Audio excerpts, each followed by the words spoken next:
ভাই গোশের কেজি কয় টাকা? 750 টাকা। ভাই একটু কম রাখা যায় না? সব দোকানদার 850 টাকা করে রাখে, আমি তো রাখছি 750 টাকা। আর কত রাখবো কম তোর জন্য? ভাই এত টাকা দিয়ে গোস্ত কেনার সামর্থ্য তো নাই, একটু কম রাখেন। আচ্ছা ঠিক আছে, আচ্ছা তুই 700 টাকাই দিস। কয় কেজি নিবি? আচ্ছা ঠিক আছে, তাইলে 200 গ্রামে কয় টাকা আসে? এ তুই রোজা রমজানে কি ফাইজলামতি করতে আইছিস? আপনারে দেখলে তো রোজাদার মনে হয় না, আপনার লাগে ফাইজলামি কেন করব? হে ফাইজলামতি করতে আইছিস এই জায়গাটা? কানের নিচে দেবো একটা, যা এখান থেকে। 200 গ্রাম গোস্ত বিক্রি করতে আইছে এই জায়গাটা। আমি টাকা দিয়ে গোস্ত কিনতে আইছি, ভিক্ষা করতে আসিনি। গরিব গরিবকে মতো থাকবি, যা এখান থেকে। আল্লাহর দুনিয়ার সব গরিবকে কি আপনার ভিক্ষুক মনে হয়? এই সর। আসসালামু আলাইকুম স্যার।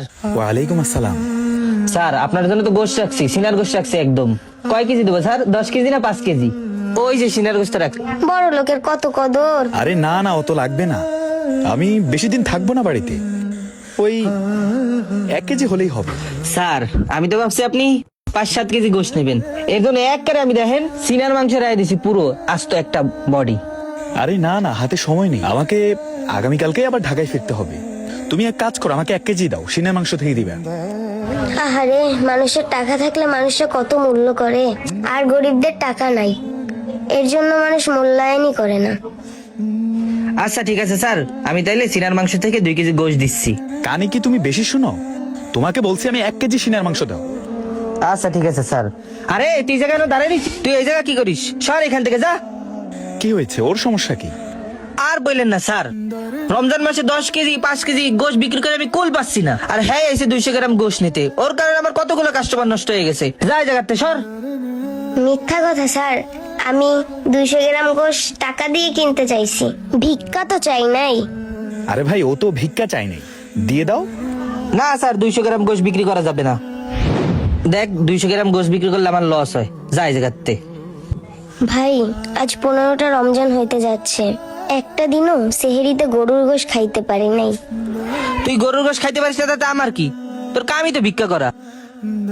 দেন না ভাই, 200 গ্রাম বেচলে কি এমন হয়?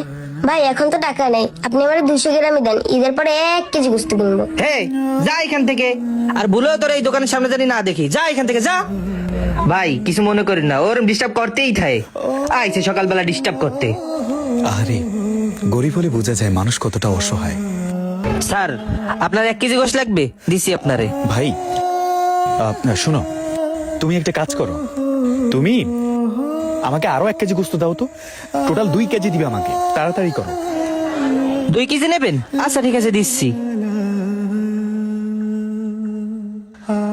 হাই রে গরুর গোস্ত, তোরে আমগো মতো গরিবরা সারা জীবন দেখাই যায়, খাইতেও পারে না আর শুইতেও পারে না। স্যার আমার দোকানের গোশ খায় কিন্তু আপনি একদম অনেক মজা পাবেন। হাই রে আল্লাহ, মা ডারে কইছি আজকে গোশ নিয়ে বাড়ি ফিরমু, তা আর হইল না। আমার গোশ স্যার একদম অরিজিনাল। আরে ভাই, সবার গরুই অরিজিনাল, তুমি তাড়াতাড়ি করো। এদেশের মানুষ যদি মানবতা বুঝতো তাহলে গোশের দাম 800 টাকা থাকতো না। তাহলে তোমার 2 কেজির দাম হচ্ছে 850 করে, 1700 টাকা। স্যার 2 কেজি প্যাকেট করে দিছে, এই নেন। এই নে 2000 টাকা, পুরোটাই রেখে দাও। 1 কেজি 1 কেজি করে আলাদা দিছো তো? জি স্যার। স্যার আবার আইসেন। ভাই আমার মনে হচ্ছে না যে আমি আর তোমার দোকানে আসবো। কেন স্যার? তোমার কেনর উত্তর দিতে গেলে আমি এক কথায় উত্তর দিতে চাই, তোমার ভিতরে আসলে মনুষ্যত্ব নাই।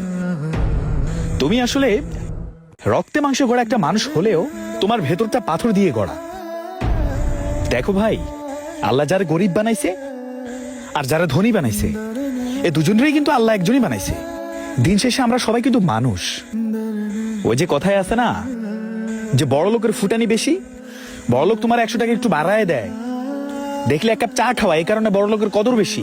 আর গরিব তো আপনার 1 কাপ চা কি, ভালোর কথা জিজ্ঞেস করলে আপনার গা জ্বলে ওঠে, কারণ হ্যাঁ গরিব। মেয়েটার কি দোষ ছিল ভাই? সে তো ভিক্ষা চাইতে আসে না আপনার কাছে, তার সামর্থ্য অনুযায়ী সে 200 গ্রাম গোস্ত কেনার জন্য আপনার কাছে আসছে। আপনি মেয়েটার কতগুলো কথা শুনাইলেন, শেষ মুহূর্তে মেয়েটার ধাক্কা দিয়ে এখান থেকে বাইরে করলেন আপনি। এগুলো কি মানুষের কাতারে পড়ে বলেন আপনি? শোনেন ভাই, মানুষরে ভালোবাসতে শিখেন, দুনিয়াটা 3.5 দিনের। ভুল করেও যদি কারো যদি আপনি কষ্ট দিয়ে থাকেন, আপনার হায়াত থাকা অবস্থায় তার কাছে গিয়ে ক্ষমা চান, তা না হলে মানুষের মনে কষ্ট দেওয়ার কারণে আপনার ওইটার হিসাব কড়াই ঘন্টা আল্লাহর কাছে দিতে হইব। ভালো থাকেন। ঠিক তারপরে রিফাত সাহেব ছোট্ট মেয়েটিকে 1 কেজি গোস্ত দেওয়ার জন্য তার অলিতে গলিতে খুঁজতে লাগলেন। এই যে শুনো, জি স্যার। তোমার বাসা কোথায়? গরিবের আর বাসা, আমরা তো এই বস্তিতেই থাকি। আচ্ছা যাই হোক, শোনো, এই গোস্তটুকু রাখো। ধরো। স্যার, আরে সমস্যা নেই, রাখো।